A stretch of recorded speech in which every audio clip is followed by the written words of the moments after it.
রবি শস্য আবাদের মৌসুমে সার নিয়ে বিপাকে কৃষক সংকটের অজুহাতে সরকার নির্ধারিত দামের চেয়ে বস্তা প্রতি 2 থেকে 300 টাকা বেশিতে সার কেনা লাগছে বলছেন বিভিন্ন জেলার চাষিরা। সার সংকট নিয়ে কুষ্টিয়া থেকে জানাবেন সহকর্মী মিলন উল্লাহ। সার সংকট নিয়ে কৃষকের অভিযোগের পরও প্রশাসন কোনো ব্যবস্থা নিচ্ছে না কেন?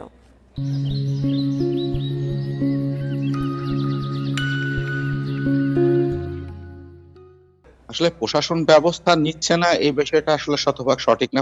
প্রশাসনের মতো ব্যবস্থা নেওয়ার চেষ্টা করে, কিন্তু অজানা কারণে প্রশাসন ব্যবস্থা নেওয়ার আগেই আসলে সার ডিলাররা টের পেয়ে যায় যে প্রশাসনের অভিযান হবে, তখন তারা আসলে তাদের মতো পাল্টা ব্যবস্থা নেওয়ার চেষ্টাটা করে। তো আসলে আপনার প্রতিবেদনে যেমনটি বলছিলেন যে কুষ্টিয়াতে, আমি দর্শকদের একটি তথ্য জানিয়ে রাখি যে কুষ্টিয়াতে কিন্তু টোটাল মোট আবাদি জমির পরিমাণ প্রায় 1,16,হাজার হেক্টর জমি।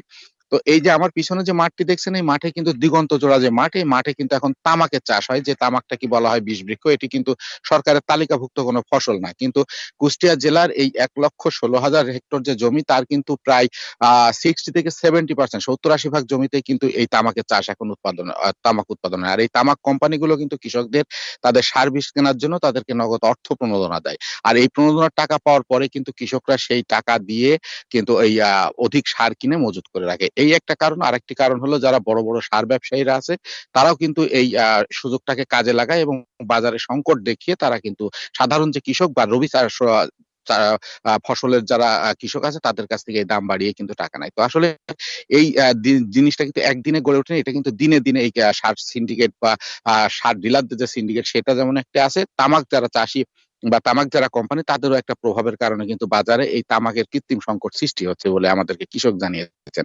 আমি কিছুক্ষণ আগে এই মাঠে, যে মাঠে দাঁড়িয়ে কথা বলছি, সেখানকারই একজন কৃষকের সাথে কথা বলেছি। তিনি যেটা বলেছেন যে এই সময় কৃষকদের যে সবচেয়ে বেশি প্রয়োজন সেটি হলো ডিএপি বা ড্যাব, বাংলা ড্যাব বলা হয় এই আঞ্চলিক ভাষায়, এবং ফসফেট। এই ২ টি সারই কিন্তু এখানে প্রায় বস্তা প্রতি তিনি যেটি বললেন সেটি হলো ৪ থেকে ৬০০ টাকা বেশি দরে বিক্রি হচ্ছে। তারা বলছে যে আমরা বারংবার ডিলারদের কাছে জানতে চাই যে আসলে বেশি কেন নেন? তারা যে অভিযোগটি দেখায় সেটা হলো যে বাজারে সার সংকট, সরকার সঠিকভাবে সরবরাহ দিতে পারে না।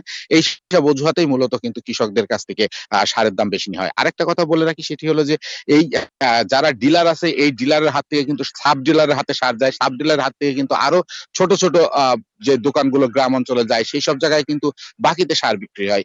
এইসব দোকানদাররাও কিন্তু কৃষকদের সরলতার সুযোগ নিয়ে এবং তাদের এক রকমের দুর্বলতার সুযোগ নিয়ে বলা যায় যে এই সারের বাজার অস্থিতিশীল করে। কিন্তু আ এতে ক্ষতিগ্রস্ত হয় সাধারণ যারা কৃষক তারা, এবং তাদের উৎপাদন যে খরচ, সেই উৎপাদন খরচ বৃদ্ধি পায়, যার প্রভাব কিন্তু পড়ে ফসলের বাজারের উপরে।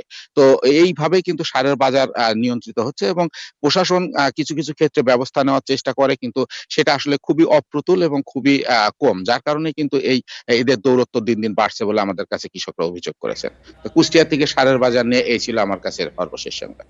এবার জয়পুরহাট থেকে জানাবেন সহকর্মী আব্দুল মোমেন মুনি। জয়পুরহাটের সার সংকট নিয়ে জানাবেন, বিস্তারিত জানাবেন। প্রশাসন কি বলছে, কৃষকরা কি বলছে? দেখুন, জয়পুরহাটে চলতি আলুর উপর মৌসুমি সার সংকট এতটাই তীব্র। আপনাকে যদি একটু জানিয়ে রাখি যে জয়পুরহাটের এবারের প্রায় ৩৯,০০০ হেক্টর জমিতে আলু চাষ 2,14,000 মেট্রিক টন, সেখানে পাওয়া গেছে 1 লাখ মেট্রিক টনেরও কাছে, প্রায় মোট চাহিদার অর্ধেকেরও কম পাওয়া গেছে। সুতরাং বুঝতেই পারছেন যে সারের সংকটের এখানকার অবস্থা কি পরিমাণ। তো এরপরেও যে এই ধরনের 2 ধরনের কৃষকরা এখানে আছেন, যে 2 ধরনের কৃষকদের মধ্যে বিশেষ করে প্রভাবশালী কৃষকরা তারা কিন্তু চাহিদারও বেশি সার ব্যবহার করছেন বলে অভিযোগ পাওয়া গেছে কৃষি বিভাগ এবং সার বিক্রেতা ও ডিলারদের কাছ থেকে। এবং এই কৃষকরা কিন্তু যার যে পরিমাণ তার 3 গুণ অতিরিক্ত ফলন পাওয়ার আশায়, কিন্তু অপরদিকে যে নিরীহ কৃষকরা এখনও কিন্তু সার কিন্তু তেমনটি পাচ্ছেন না, এবং সার না পাওয়ার কারণে অনেক কৃষক এখনও পর্যন্ত আলু রোপণই করতে পারেননি। তারপরে যে সমস্ত কৃষি বিভাগ এবং যারা সার ডিলার, তারা বলছেন যে এই সমস্ত কৃষক এই চাহিদার যা চাহিদা তার সে দিয়ে কিন্তু সারের অন্তত কিছুটা যে পরিমাণ সার তাদের কাছে মজুত আছে তা দিয়ে কোনো রকমই হলেও এই মৌসুম চাষাবাদ কিন্তু এই অতিরিক্ত কৃষকদের অতিরিক্ত চাহিদার কারণে কিন্তু উঠানো যাচ্ছে না। মানে সার এই মৌসুমটা মোটামুটি একেবারেই যে পরিমাণ লক্ষ্যমাত্রা সারের নির্ধারণ করা হয়েছে বা এবং আলু রোপণের লক্ষ্যমাত্রা নির্ধারণ করা হয়েছে, সেই লক্ষ্যমাত্রার চেয়ে অনেক মানে কম আলু রোপণ হবে বলে এরকম আশঙ্কা করছেন কৃষক এবং যারা সার বিক্রেতারা।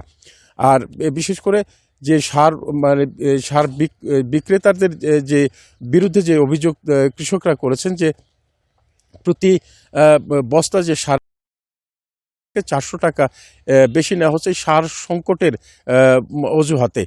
তো এই জয়পুরহাটে সার সংকট নিয়ে এই ছিল আমার কাছে সর্বশেষ। সার সংকট নিয়ে কুষ্টিয়া ও জয়পুরহাট থেকে জানাচ্ছিলেন সহকর্মীরা।